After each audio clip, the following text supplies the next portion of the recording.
Okay, Tori. Is that everything? Hieronymus asks as he glances around the room. His gray hair revealed his age, but his eyes were just as sharp and bright as they ever were.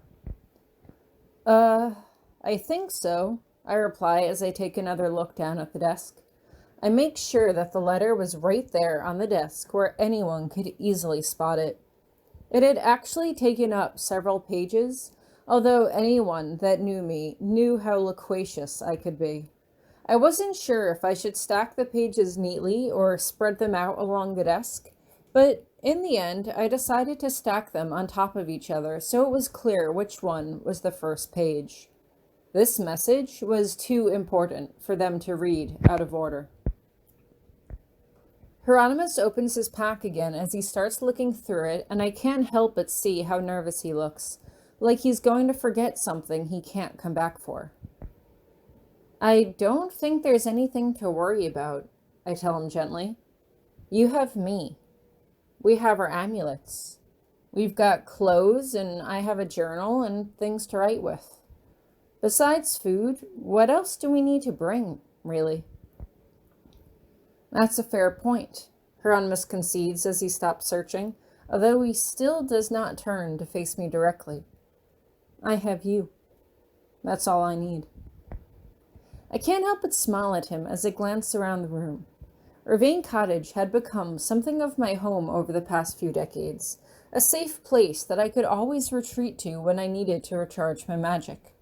Even though Aloysius had tortured me on my first visit, it had become the place where I felt the most comfortable with Hieronymus, and I didn't want to give that up. We had some good memories here, didn't we?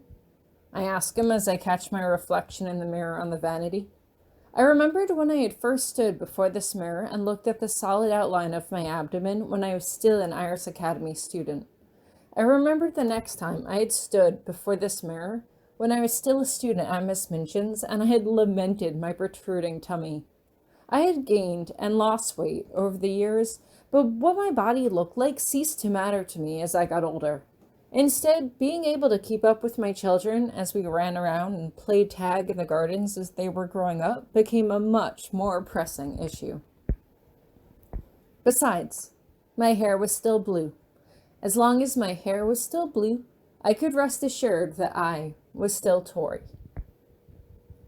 Even though we got to know each other at Iris Academy, it feels like our relationship never really started until we came here, Hieronymus admits, and I can't help but smile at him. What's going to happen to my room full of poinsettias? I ask him suddenly. Who's going to take care of them? You should add an addendum to the bottom of your letter asking one of the children to take on the duty of caring for it, he replies simply. It is far too personal to just leave to the help. Besides the amulet, I still think it's one of the most thoughtful presents that you've ever given me, I tease, and Hieronymus can't help but look insulted. I bought you a mansion overlooking the Mediterranean, he reminds me, and I can't help but smile. I loved spending summers there, I say, surprised to hear my voice sound almost wistful. But just because a present is expensive doesn't make it thoughtful. True, Hieronymus agrees as he comes over to me, and I suddenly can't help but get emotional as I wrap my arms around him. There we go. I was wondering when the tears would start. I shake my head, not sure what I even want to say. I'm just so lucky that I met you, that I married you. Like, what if I hadn't discovered my magic and we would never have met? What if you'd gone off to be a viscount before I got to school? What would happen if we had just never met at all? Hush, hush, Hieronymus says gently as he strokes my hair back behind me. We were always destined to meet, Tori. I believe that. Our paths crossed for a reason. Even if we didn't meet at Iris Academy, I still would have found you. Even if there are a million different parallel universes out there, I would have found you in each and every one of them. I believe that. I do too, I agree as I nod my head forward. I guess I'm just scared to think about what happens next, is all. I'm no good at dealing with change. You know this. I can't imagine never being able to step back here again. It's okay, Hieronymous says gently. I'll be right by your side, no matter what happens next, okay? Okay, I agree. Okay, as long as you're right there with me, then I can get through anything. That's my girl, Hieronymous says softly as he places a gentle kiss on my forehead, and I can't help but reach up to kiss him. I'm so lucky you're my husband, I say as I feel myself becoming emotional again.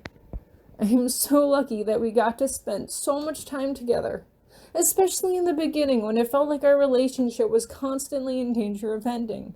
I just feel so lucky that we got to spend almost every day together, that we got to raise a family together, that we got to travel together, that we got to do pretty much every single thing I ever wanted to do together.